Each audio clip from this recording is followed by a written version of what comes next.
Hello again, and welcome to another episode of Friends, Facts, and Fiction. As always, this podcast is made possible by our local convenience stores, the misappropriation of history, and you. And now to your hosts, Justin Hammonds, Brant Bramlett, and Drew Shellnut. What's up? What's happening, world? This is a podcast called Friends, Facts, and Fiction, Season 4, Episode 17. Wait, Season 4, More to Explore, Episode 17. And this title is The Beaver Wars. It would have rolled off pretty well if you would have been like Season 4, More to Explore, The Beaver Wars. Oh, okay. See? Let's see. Hey, Yeah, there we go. Episode 17. And Beaver Wars is not a Pornhub search. But please do that and send us pictures. I mean, what? Anyway. Hey, if it gets them to send us something, that's yeah, fine, right. fine with me. The first. Oh, man. Anyway. All right. I'm Justin Hammonds. I'm looking at my boy Drew Shellnut. That's me. And my boy Grant Bramlett. Hello. And we back again with these hot facts. Hope y'all all doing well out there. You know, spring is right there. It's right there again because we got cold for a minute. It's right back there again. From personal experience, it's fucking here. Bigly. Yeah. Bigly here. It's in crazy. the southeastern United States. Yes. I know. And There's other places that are still snowing. of course. Like, And I'm just talking shit. about from personal experience. You know what I mean? Obviously, the weather out here for us, but also the lawn care company just... When it rains, it pours. It's crazy. It was He's just, back on it. I had 2 or 3 people text me. I sent out a mass email. Yeah. Be like, hey, it's about to happen again. Let me know if you don't want us to come charge you money because I'm going to. Right. I'm going to just pop up like, hey, well, my money. That's what we do too. We spray and then like, oh, we charge you. Yeah, Right. exactly. Because, I mean, honestly, you can't rely on people to check their email in a timely manner, And that's why I've got in the habit of also texting people. Well, you don't want to be behind either Immediately. in Yeah, the we same have a swing. service. You don't wanna be Exactly. behind on shit. And that's my point, Man, yeah, is that and 2 or 3 people text me, it's like, it's getting kind of long. And I'm like, okay, I'll get over there as soon as I can. I did like 4 yards on Monday. And then Justin and I drove to Asheville, North Carolina, What up, Asheville? to pack up my brother. I mean pack up my brother. To move, yeah. His whole house was still regular. It was a regular ass house. Like you just walked in and it was like, oh, when's lunch ready? You know what I mean? There was no boxes. Everything was on the shelves. The closets were full. All the hanging clothes were still up. It was crazy. But we did. I love him so much, and we you did guys 80% of have it. got to meet my brother. He was on that Centralia episode. Yeah. And also we mentioned him, I think episode 3 of season 1. We mentioned his email that he sent us. He love the guy, a hard worker, and I know he's very busy with his job, but come the fuck on. Like he's known about this move for a minute. So, and Can't wait to hear this episode. too much shit. He has too much shit. Like there's a lot of stuff. There's too much stuff. And there's too much shit. And that's what he has, okay?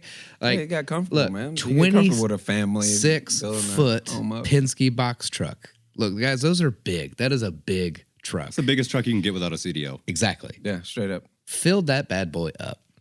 We got the largest And we thought pull we had too much behind. truck. We was like, oh, We that's did, yeah. too big I of a know. truck. And it just kept coming. It just we kept needed coming. we needed a bigger truck, actually. We needed a semi. And That's what we needed. my dad was nice enough to get his diesel pickup truck and drive up from Mississippi, and he grabbed like the biggest pull behind U-Haul you can have, with little double axle joints. Filled that bad boy up With the wood shop. with all of his woodworking stuff. You know, shouts out to all these new businesses that sponsoring us. You know, Otter Creek, Bramlett Wood Shop, Mosquito maybe Joe. Mosquito Mosquito Joe. Joe. All these companies. We got some shit cooking. Y'all stay tuned. Also, might pop up a steeplechase. If y'all want to pop up a steeplechase and stop and see us, that's in the works as well. But anyway, Yeah. That's true. that's a slight tangent. We'll No, revisit that that's- later. It's actually a perfect segue. If anyone's got a little business they're trying to get off the ground, maybe you're doing some online sales. Maybe you're a local business. Maybe you're a business in Canada. Who cares? Hit us up. And We so would we'll- love to talk about what you For guys sure. do. We'll promote you. We can put you on the episode, interview you for an episode for your product. Yeah, You know, absolutely. just let us know what's up. Hit Yeah. us up at friends.facts@gmail.com with all your inquiries. There's a fiction in there. Inquiries. Friends period, facts period, Fiction. period. At Gmail. You right? Hey, you right? You right? I'm still learning it. 4 seasons in. I just show up, bro. Yeah. I show up so I won't get fined.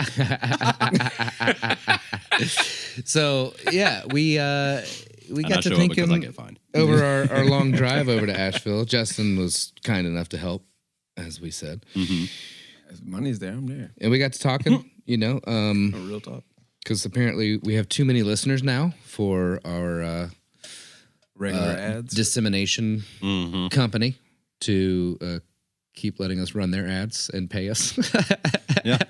So we're now Trying to looking. help- we're trying to help the Okay. listeners out. You know Yeah. what I'm saying? We're trying to get a spot for y'all to shop at. Yeah, and I love the idea of like more of a involved kind of a thing, as opposed to us just reading a copy that somebody emails us. I would love to actually have a conversation with somebody. Yeah, that'd be great. Interact. You Yeah. know what I'm saying? We're Yeah. here for y'all. From You know what I mean? anywhere in the world. We're the vessel Straight up. Like, Absolutely, in this I mean, water. you're helping us. We want to help you. exactly. Straight up. That is it to a T. So you hit us up. But, before then, shop with Otter Creek if you're in the Nashville area for your lawn care needs. That's true. And I'm literally sitting here covered in grass clippings. 'Cause Otter Creek Lawn Care. And I smell like DEET. I lost a couple of days helping with that. Yeah. Hey, it's So- that season. It's that I'm season playing catch again. up, baby. Yeah. Tomatoes on the shoes. Here we go. But yeah, what's the song of the day of the week? Of the So day? I've got a song of the day of the week by a very famous artist. I feel bad that I did not know this artist before. I'm not a huge dubstep guy, but this artist is now. I am now. Wop, wop, wop, wop, wop, wop, wop. Pew, pew, pew. But 808.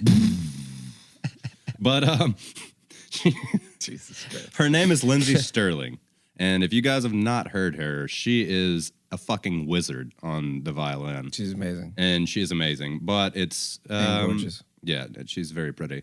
She was also featured on Dancing with the Stars, at which point she danced with her violin, which is super dope. And in one interpretation, she was her violin, which is also... I didn't ask you before we were Badass. recording. Was she playing while she was dancing with her violin? Yes. That's insanely hard. And now she's incorporated it into her live shows from Dancing with the Stars. Holy fuck. Incredibly difficult. I mean, because think about it, because you got the dude from Jethro Tull. All he did was just stand on one leg Yep. while he played the flute. Where your form, Jethro Tull, yeah. your form has to be so perfect for your upper body. That means your lower body strength has to be ridiculous. Oh, yeah. Your lower body has to be so in tuned. Was it sort of like Irish jig dancing? What is that called? River dancing? Was it kind of like that? It's- to where the well, upper it's body dancing- was it's- perfectly I still? feel like it'd be more like ballet. Or So it's Dancing with the Stars, so they cover all aspects of dancing. I was just asking about her But specifically. honestly, to tell you the truth, I haven't watched it. Okay. But I was informed on this, There's a and thing? the interpretation of her as a violin while dancing to me is just kind of, that's fucking amazing. mind blowing. Yeah. That's some like- good artistry right like there. her arms are apparently like the bow and like Cool. the fret. Yeah, it's pretty cool. But I'll play a little 30-second schmegment of this and Bang, bang. let you guys hear some beauty. I was really Ripping close that to a thing. gross word you just said there. I know, not all the way though. Let's see. Just a tip.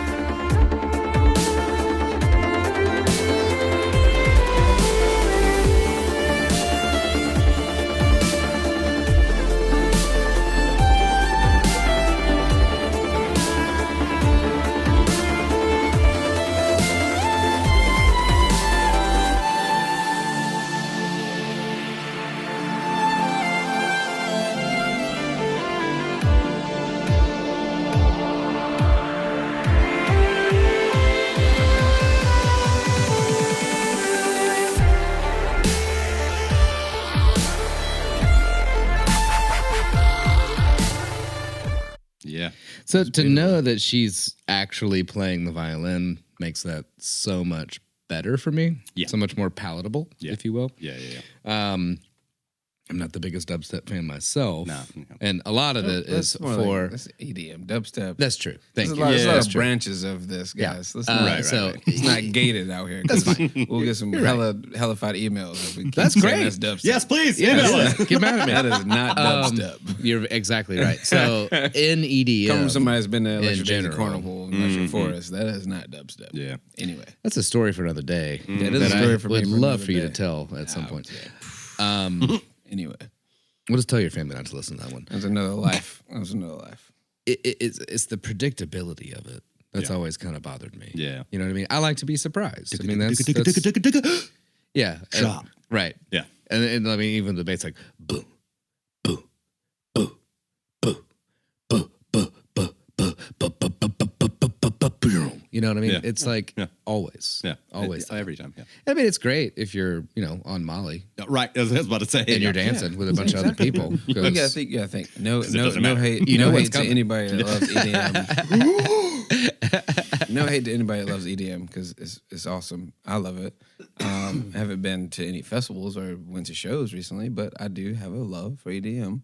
But when you talk about the predictability of it, some people like the predictability. That's fair. And a fair amount of people are used to a certain algorithm of music. That's why pop music is pop music. That's why EDM is EDM. Of course. I mean, fuck, that's why McDonald's is McDonald's. You know Right. what I mean? Like Consistency. It's a consistent Yeah. fucking this. I know what I'm getting into. Right. You know what I mean? And I mean, we the covered majority that. of people like that shit. We covered that in depth with like the psychology of music episodes. Yeah. And Oh yeah, last season was deep. but you really need to Psychology season. That shit was wild.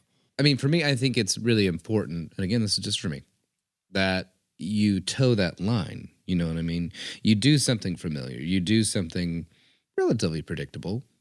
You know, and then just take And a little swerve. then- Just yeah. like, just, It's that little left oh, turn I need. hey. You know what I mean? It's like, oh, ain't the drop, it's the bridge. Yeah. Oh Yep. shit. What? I mean, that's one of the reasons why I fell in love with the Beatles so deeply is that it's this seemingly innocuous pop tune about love or something, almost always. Yeah. But then they'll throw in like this little bridge that's got these chords in it. And you're like, holy shit. Yeah. I would never expect that, Yeah. And then they throw a vocal melody on top of that that fits perfectly, but you would never think to It's do like it a complete yourself. keychain, like It key almost chains feels left, like it. fucking like Yeah. that, but it's right in that rhythm. Well, of and then like, they also had the lyrical genius of like the backing vocals that most people just like. It just kind of goes in one ear and dies of loneliness. Yeah. Of like it got to admit it's getting better.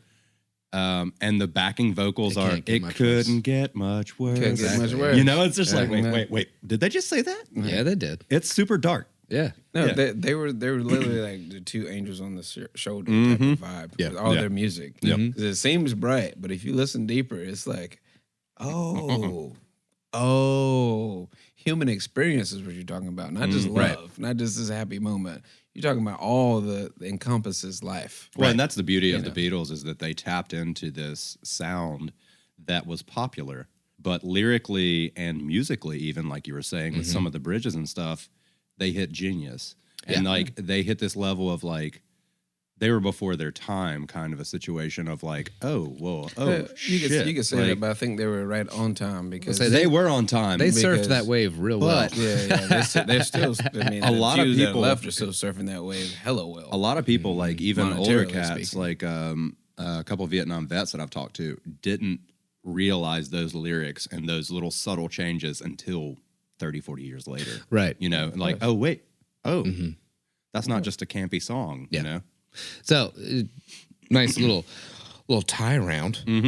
What was the artist's name that we just Circle listened Back? to? Lindsey Sterling. Lindsay Sterling. Boy said tie around. I know I did. It's good. I like Circle it. back. Tie round's better. I don't know what you're talking about.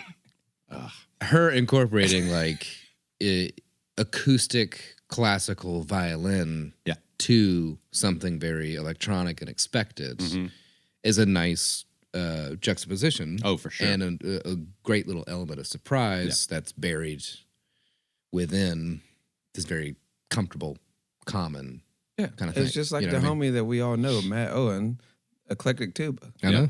This is exactly what he Yeah. did back in the day. I think he's still doing it. I ain't heard from Matt in a minute, but Yeah. eclectic tuba.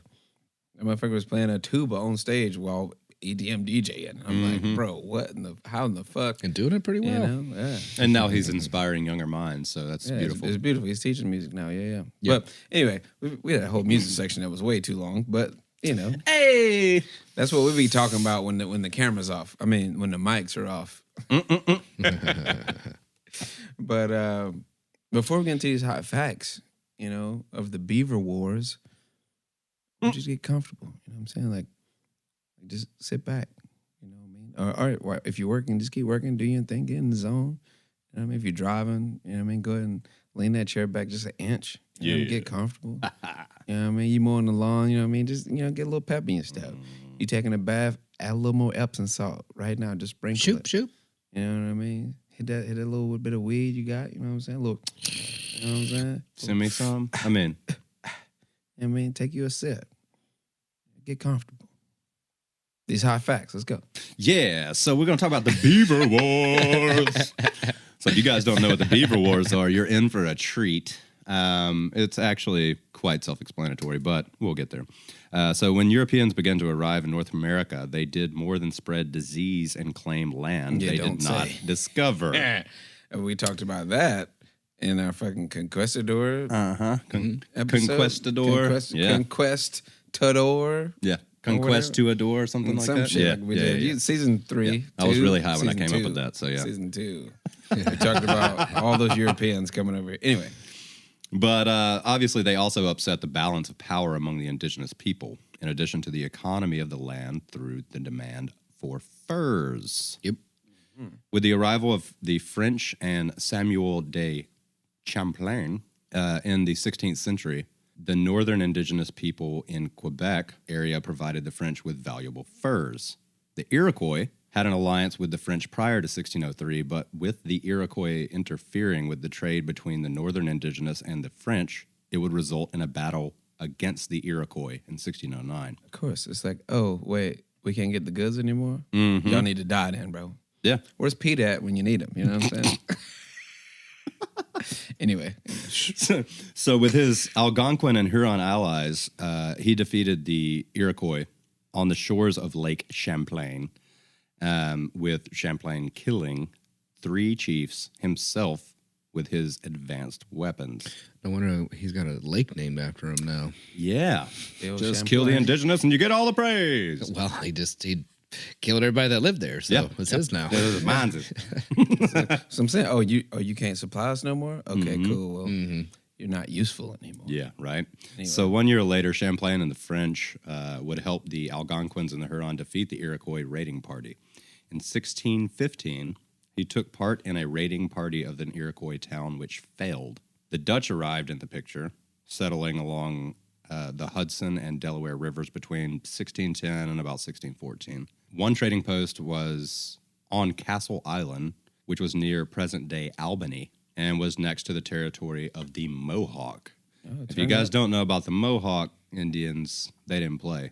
They skipped recess in school. They bought that Yes, life. they did. They skipped recess in school, my dude. So Nice. with this post, the Iroquois now had access to European markets through the Mohawk. At this point, the Iroquois were supplied with guns from the Dutch, and they quickly began to conduct large-scale hunts for furs to satisfy the increasing demand. The Iroquois Confederacy, which was derived of essentially 5 tribes, and a couple French, helper-outers, if you will, engaged open conflict with the tribes, supported, like I said, by the French. The Iroquois lived on land south of Lake Ontario and west of the Hudson River, with small skirmishes happening between them and the Shawnee and Huron in the area. In 1628, things began to speed towards open war when the Mohawks defeated the Mohicans. Mohawks and Mohicans. Last of the Mohicans. And the Mohawks. That's epic, bro. Right? I'm feeling a movie coming on, bro. We're just like writing mini movie screenplays every episode almost. Yeah, that's exactly what we're doing. Yes. With hope that it catches on. Kind of what podcasts are. True. Within 2 years, the Iroquois were fully armed with European weaponry through Dutch trade. At this time, the increased trading in beaver furs caused the beaver population to nearly disappear from the Hudson Valley, while at the same time, demand for beaver fur was increasing. Yeah, it's like the buffalo back in the day, American buffalo. Yeah. They almost died off. Yeah, you know, you like a good beaver every now and then. With the lack of beaver pelts available, the tribes accelerated towards war, and the center of fur trade began to shift farther north into southern Ontario, an area controlled by Huron and the French. Hey, what up, Canada? We see y'all up there. We see y'all 2% listening in. The Iroquois began to conquer their smaller neighbors in order to gain new hunting grounds for beaver furs. In 1638, they took over the territory of Winrow, with the survivors fleeing to the Huron for protection. The Winrow were vital in this area as they survived as a buffer between the Iroquois and northern tribes in southern Ontario. These tribes, such as the Erie and Neutral tribes, were larger and more powerful than the Iroquois. So the Iroquois turned their attention towards other tribes at the encouragement of the Dutch. So they Yeah, just we're had like providing you guys with weapons. so they had like a little black ops army. It's like, hey, it's just weapons. Y'all go hunt around small weight. Yeah. While we over here chilling, sipping tea and shit. But quit messing with these bigger tribes, because it doesn't matter how many weapons we give you, numbers outweigh yeah. technology in this Exactly. situation. Exactly. Sure. Especially because it had to have been muzzle loaders at that point. Oh, No, you- it was definitely muzzle Oh loaders. no, you're sure getting a little Yeah. cloth joint and Yeah. So you kill like one person every 30 minutes if you're good, you know? I think I mean, that's true. I think Patriot, Mel Gibson with his sons, like shot, load the gun. I mean, I for- doubt that they were spiraling the barrels at that point. So those musket balls are going wherever they feel like Oh, going. yeah. They're just big. Oh, it took a 90-degree turn. Sorry, Bob. Yeah. But in 1964, the Mohawk traveled. The Mohawk traveled to New France to propose peace with the French and their tribes. You said this is 1641? Yeah. Okay. With the request that a trading post of the French be established in Iroquois. The governor of New France refused, feeling it would be seen as abandoning their Huron allies. In the 1640s, the Iroquois began to attack the Huron villages along like St. Lawrence River to disrupt the trade with the French. No beavers for you. This continued through the next few years. It was a huge annoyance, obviously, that in 1645, the French called the tribes together in New France to negotiate a treaty. The French agreed to the demands of the Iroquois and granted them trading rights in New France. Things seemed to be okay, but in 1646, a fleet of 80 canoes came to New France with a large harvest of furs. But when they arrived, the French told them to trade with the Hurons, who would be the middleman. Oh, I got you. They like the cartel. Uh-huh. And now we ain't buying that. You gotta sell that to the homie. No, you ain't took the first step yet. Yeah. You know. So the Iroquois took this as an insult and resumed the war. At this point, the French decided to get involved in the conflict. The Huron and the Iroquois each had between 25,000 and 30,000 members. To tip the balance in their favor, the Huron allies with the, please don't murder me for murdering this name, Susquenahawks. I think you got that on point. I mean, Susquenahawks. I'm going to say that's good. Susquenahawks. Anyway, it looks more difficult than it is. Yeah, definitely. In 1647, allowing the Huron and their allies to outnumber the Iroquois. The Huron then attempted to break through the Iroquois Confederacy by negotiating a peace, not peace, P-E-A-C, with the Onondaga and the Cayuga tribes. Other tribes within the Confederacy intercepted the messengers through and negotiated the ends of the peace of that. In 1648, the Algonquin tribes took a fur convoy through an Iroquois blockade, succeeding in the skirmish and inflicting heavy casualties on the Iroquois.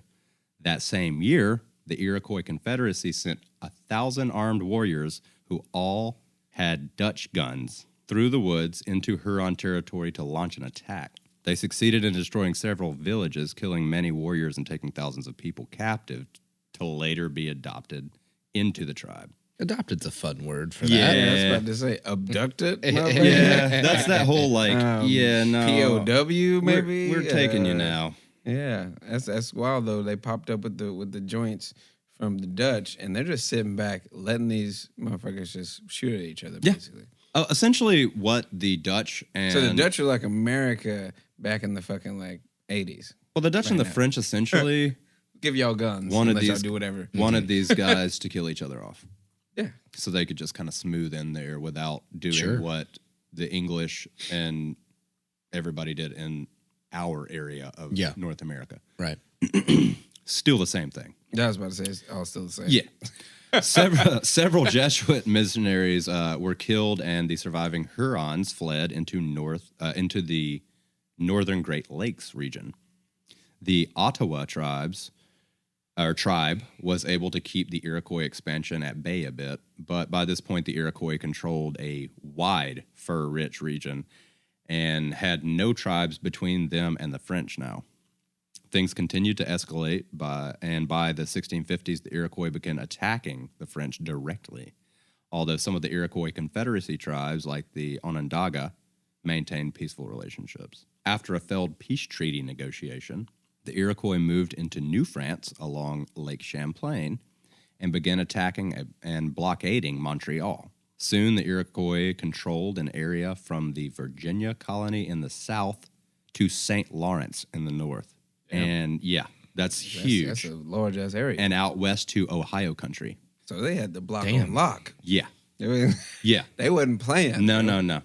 This is all over some damn fur, bro. It's all over beavers. It's all over some fucking beaver furs. Yeah. These motherfuckers is out here forming coalitions over fucking fur. Well, they're Of a warm. beaver. I understand, but you can all just go out at that point, in that day and age, you can go and get your own fur. You know how to do it. Yeah. Yeah. But the important thing is that the French and Dutch are exporting these furs over to Europe. Yeah. Well, of course, that's the point. But at the same time, it's like, it boils back to what I'm saying was like, oh, word, you need that? Well, I'm gonna need this much. You do that. I'm gonna do this over here. Oh, sure. And we good. I totally agree. You know what I mean? Like, And until- just divide this shit up. Like, word, you do that. I'm gonna do me. We all good. Right. And but until- no, people need to die, and you're not worthy. Like, it but always this- comes into the picture. I think this always boils down into white people enter the picture.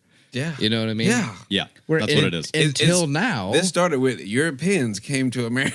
Yep. all of So, these yeah. all of these tribes are pretty happy with the areas that they have. They're good. And the They have plenty enough resources furs, that they have plenty available enough to them. beavers. No, yeah, they got all the beavers. And they There's killed plenty of all the beavers. beavers because white people want all the damn furs. Yeah, exactly. And now they screaming PETA. Yep.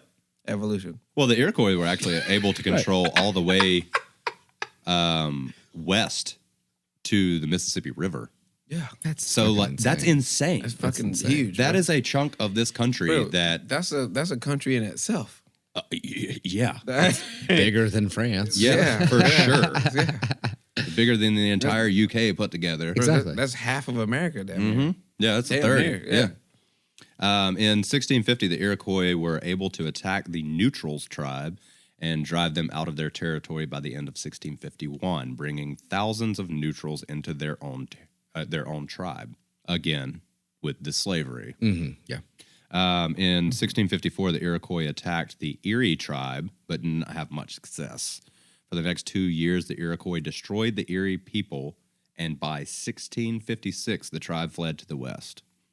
When they were first attacked, the Erie numbered 12,000 and outnumbered the Iroquois, but the Iroquois overcame this thanks to the Dutch firearms. Of course. Yep. In May of 1660, the Battle of Long Sault, and it's not Salt, S-A-L-T, it's S-A-U-L-T, would occur. It was in the early part of the month when Adam Dollard des Amoureux was serving near modern-day Montreal when 200 Iroquois warriors who had camped nearby made their way down the river in a fleet of canoes. 2 canoes carrying 5 warriors were spotted by the French, so Dillard readied and ambushed where the Iroquois would likely land. The Iroquois were driven off by Dollard and his men, with 4 of the Iroquois being killed or wounded.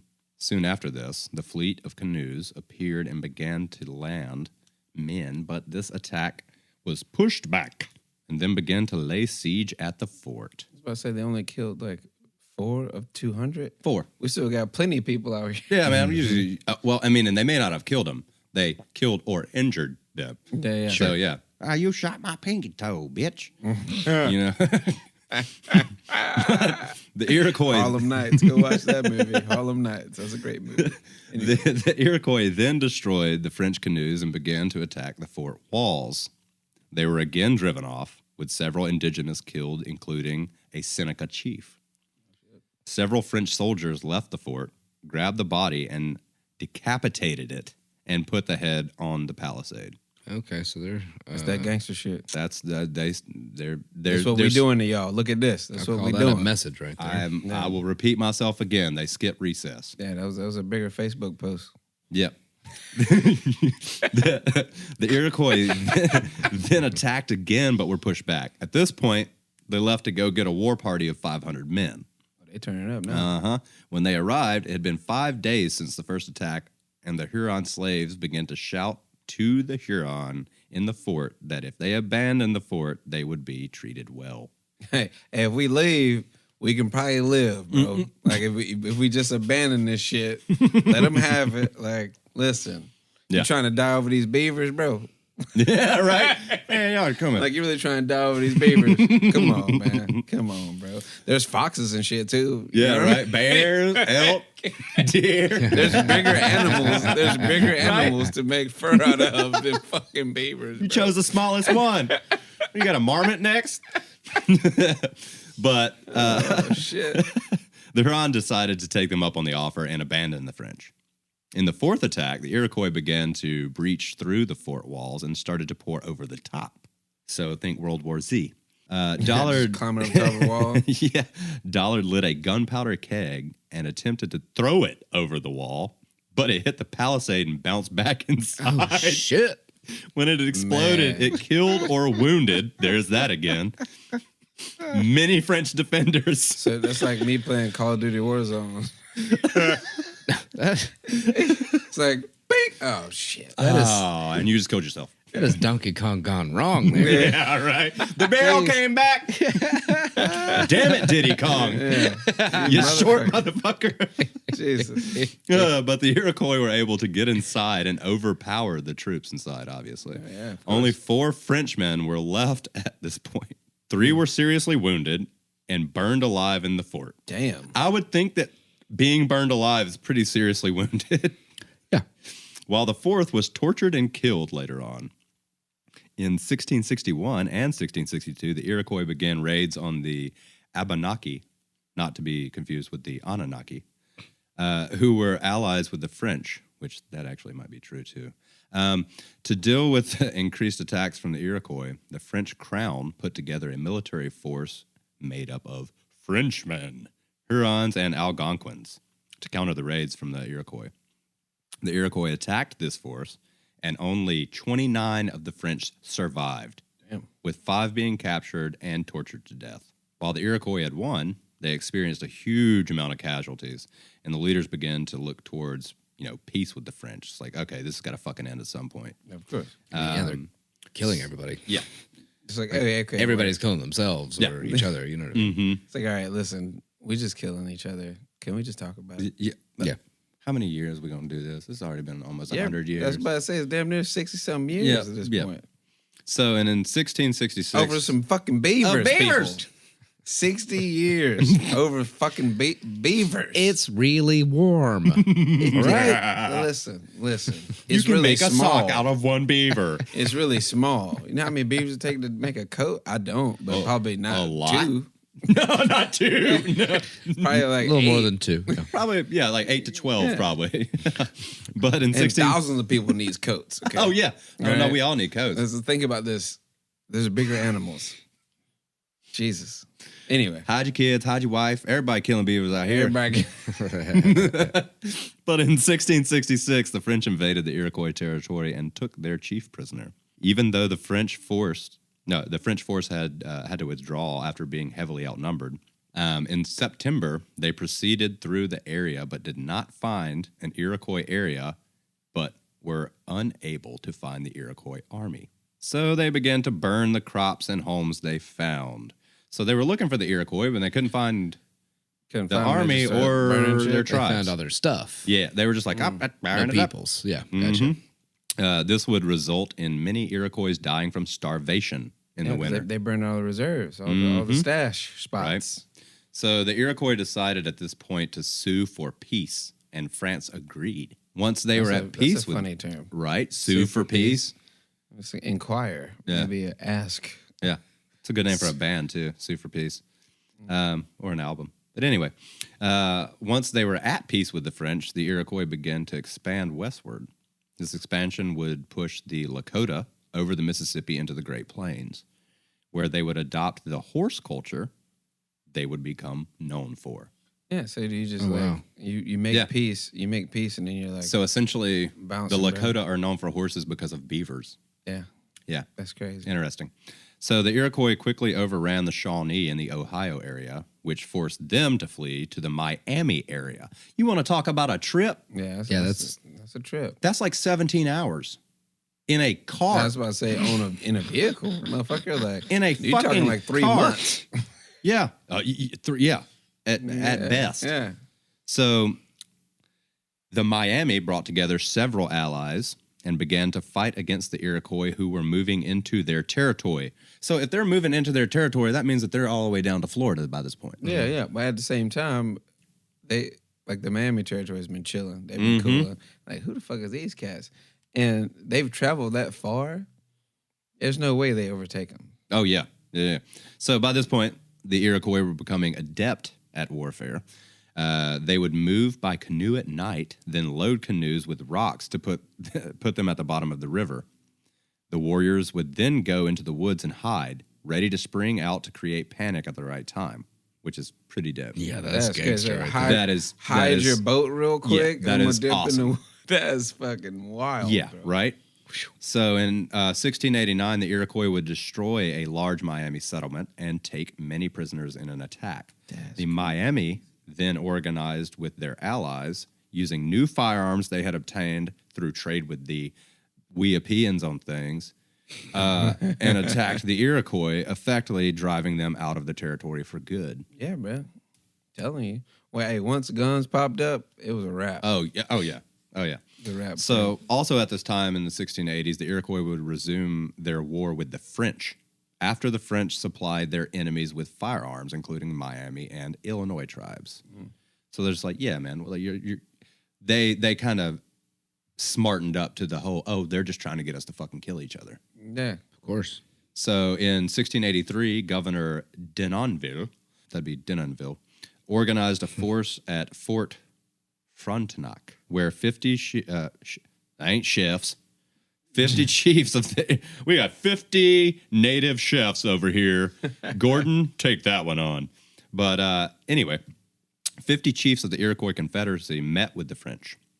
Denonville captured them and shipped them to France to be galley slaves. Damn.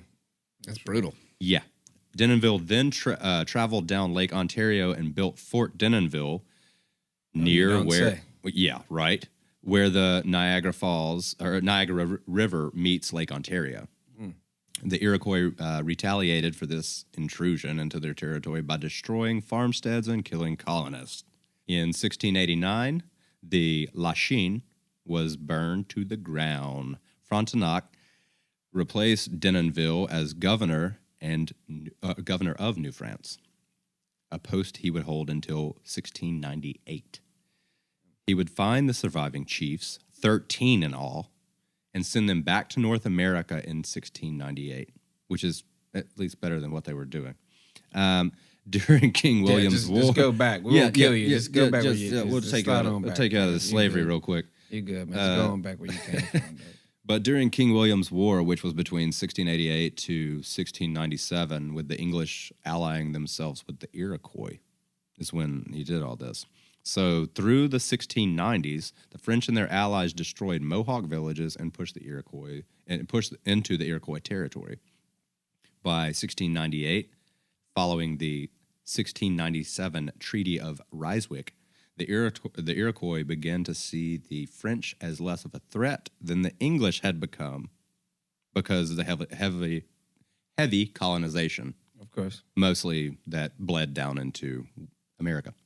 After a half century of warfare, the French and Iroquois began to work together and become allies to ensure a monopoly of the northern fur trade and stop the English. Damn. Like, well, we know y'all, motherfuckers. Yeah. We don't really know these motherfuckers. no. So I guess we fucking with y'all. We want to, like, resolve these things. Right? Like, you know, fuck it. Why not? Why not? To that it's end, a new enemy. I'm the friend with my enemy's friend. Yeah. Or how's it go? That's close The enough. friend of my You got enemy is my friend. Yeah, friend of my enemy is my friend. To that end, though, It's my in enemy. 1701, the French and 39 Iroquois chiefs signed the Great Peace of Montreal. Anyway, a total of 1,300 delegates joined the chiefs in Montreal, which only had a population of 1,200 at the time. Damn. That's crazy. Yeah. So indigenous leaders from as far as the Maritimes came, and the negotiations took several weeks until they finished on August 4th. The Iroquois began to stop attacking and would allow refugees to return from the Great Lakes to the east. This peace would last for several decades until the British took over New France in 1760. With that treaty, a century of warfare ended, but difficult times were to come for the Iroquois and all indigenous people North America in the 18th century. Biggity bam. Damn. That shit's wild, bro. Yeah. It really is crazy. That was 100 I years of shit Yeah. over some beavers, bro. The beavers. And Oh, they some almost goddamn- decimated the entire population. I would like to know, like, per capita, Canada, U.S., which has the most beavers, and if that actually affected that. You know, it's like yeah. they all just like ran. They're like, nope. Yeah, you go to one side and you got to run back to the other side. When they go up to Canada, you got to come back to America, and then back We and go down forth. there, they're killing people over beads, not beavers. Right, right. That's crazy, bro. But yeah, That's so wild to me. It's like there's bigger animals, bro. yeah. Well, you Like- seem to be very fixated on that. I'm hella really fixated on that. It's like focused on the fact of like how crazy convoluted all that was. You know what I mean? Where yeah, of it's- course. And of course, you're dealing with all these different tribes within a nation and all these different nations of indigenous peoples, you know, that were like coming together and then fighting each other and then coming together and then fighting each other. And then, you know, white people were coming in and influencing them and giving them better firepower to make them more effective. And then giving weapons to others that they could see as a way to kind of divide and conquer and sort of a sit back, like you said, America in the 80s sort of a way, Yeah. you know, with the Middle Okay, East. here's some Where- shit. You do your thing, bro. It's just absolutely insane. And, you know, we covered about 100 years in, I don't know, 40 minutes. Yeah. So clearly it made more sense to them at the time because you had plenty of time to process of like, wait, who am I fighting against now? Who is, oh, okay, so they're friends now, and then we're gonna go fight them. Oh wait, now they're enemies. Okay, and then I'm gonna go, fuck. You know, it's just that's just insane. I mean, you know, the line of communication was so slow.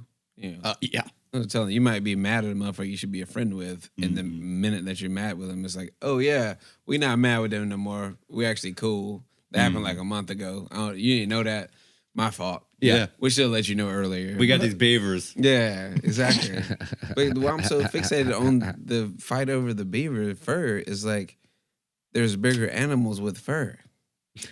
You know what I'm saying? That's my whole thing. It's Yes, like I understand what you're saying. Because It's like just- a whole bear pelt can do way more than a beaver pelt. You know what I mean? And if they hunted bigger animals, it'd probably be less conflict. It'd be more product to put out. Potentially so. Yeah, that's You true. feel Or It's if they just what I'm turned the saying. guns on the white people, it would have been a way better it's like, outturn. oh, word, thank you. You know what I Oh, mean? sorry, guys. Yeah, exactly. Canada is Thanks for the guns. Yeah. super native now. Appreciate and you, bro. yeah, appreciate the guns. Yeah. You might want to go down there with the English at this point. Yeah. But Yeah.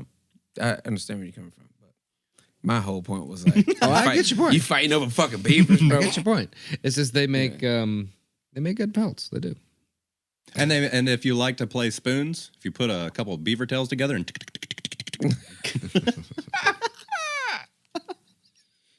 Wow. no, they're like naturally waterproof. Yeah.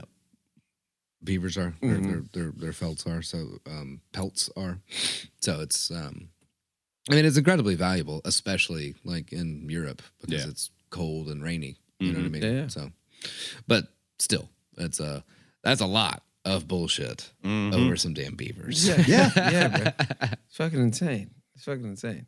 That is, I never knew about this actually. No, I didn't either. Today. Yeah, it's fucking wild. No. Yeah. I feel like we should continue in this realm Yeah. at some point. Yeah, it's pretty cool because I mean, as most of you, not all of you, are American, we don't get the history of. You're going to have to be in college before you start getting European history and stuff like that. For real. Like you might get your Napoleon and your Hitler and this, that, and the other, but we don't get shit for Canada. Not where I was raised. Like they didn't say anything about Canada. Canada's beautiful and Canada's fucking awesome. Yeah. And that's it. had the first fucking Vikings to touch North America. So like there's a lot of in-depth research to do about I mean, honestly, you got to go to college to even like get the bulk of true American history. Oh, hell yeah. Let alone world history. You know what I mean? Yeah. And I mean, for the most part, is knowing the true facts about everything is tough. It's tough to do that. Yeah. But gaining that knowledge will Valuable, though. Yeah, it's valuable as hell to know your world shit, just to know where everything is going to go. Because it's coming back right now. Yeah. Actually. Yeah. Like right now it's coming back full circle as of like Cold War shit right now. Oh, yeah. Straight up. Like Back in the USSR. yeah, it's basically what's happening right now. So it all repeats itself. If you know about it, you can actually deter the path to circle, or would you say tie around. Yeah. God dang, Tyrant's Mississippi right there. You can deny that tie around if you know what the fuck's cracking out here. But You know also, what I'm saying? like, if you think about the phrase, history is written by the victors, you can hear that 500,000 times, but until you really let that sink in, that's the reason why you don't hear the truth. Yeah, Is because the victors are burying it. are 90% a bunch of white douchebags. So they're going to cover it up and just like, oh, yeah, we crossed our country. bro. I mean, just for a quick little Christopher Columbus. Come on. Motherfucker didn't even touch North America. Anyway, so that was dope. Beaver Wars, you know what I mean? Hit us up. Tell us what you think. That shit was dope. Keep it beaver clean. That shit was that shit was wild. There's a lot of information there. Yeah. Yeah, dive deep. Get in there. Get them hot facts. You know what I'm saying? Yeah. But I'm saying love, live life because it's worth living, y'all. I'm Justin Hammons. I keep fucking that up. I'm Justin Hammons. I'm saying love, live life because it's worth living, y'all. I'm Drew Shelnut, and I'm saying be kind, stay informed, and make a motherfucking difference. Grant Bramlett here. If you were a beaver that had to deal with this 100-year fucking war after your ass, I always loved you. And if you're one of these fucking Europeans giving guns to everybody in order for them to kill each other so you can have the beaver's ass, I never liked you. Yeah. There you go. Also, I do want to just quick thought I remembered. If you guys are using imitation vanilla extract, stop. Yeah, that's that's beaver anal gland juice. Yes, it and is. have fun with that. And hot facts. We're talking hot facts. straight up. I mean, it's straight. That's the Hot truth. facts. that is very real. Yeah. Don't do that imitation. Get that real. Actually, not when it comes to fur, though. 'Cause No. that's a whole. Leave the fur anyway, alone. So listen. Yeah, leave the fur alone. Also, leave the anal glands Yeah, leave their alone. anal glands alone. Quit juicing the beavers out there, guys. Oh my God. So, real vanilla, fake fur. Okay? Fake fur. That's where we at. All right. This has been a podcast called Friends, Facts, and Fiction. And we out. Thanks for listening and stay tuned for the next installment. Find us on Facebook and Instagram to stay up to date on all things Friends, Facts, and Fiction. Our Instagram handle is friends_facts_fiction. As always, please reach out to us. You can send any of your questions, praise, and fact-checking to friends.facts.fiction@gmail.com. It's important to us to only propagate the truth, and we'll correct any errors we may have made. Your hosts and researchers are Justin Hammonds, Grant Bramlett, and Drew Shellnut. Our episodes are produced by Grant Bramlett. Additional producership provided by Grace Higgs. Our recording engineer is Grant Bramlett. Our editor, mix, and mastering audio engineer is Jeremy Mulder. Lighting design is provided by Justin Hammonds. This has been a production of Friends, Facts, and Fiction. I'm Tang. Beaver Wars, and it's not a Pornhub search. It is not, no. Beaver Wars.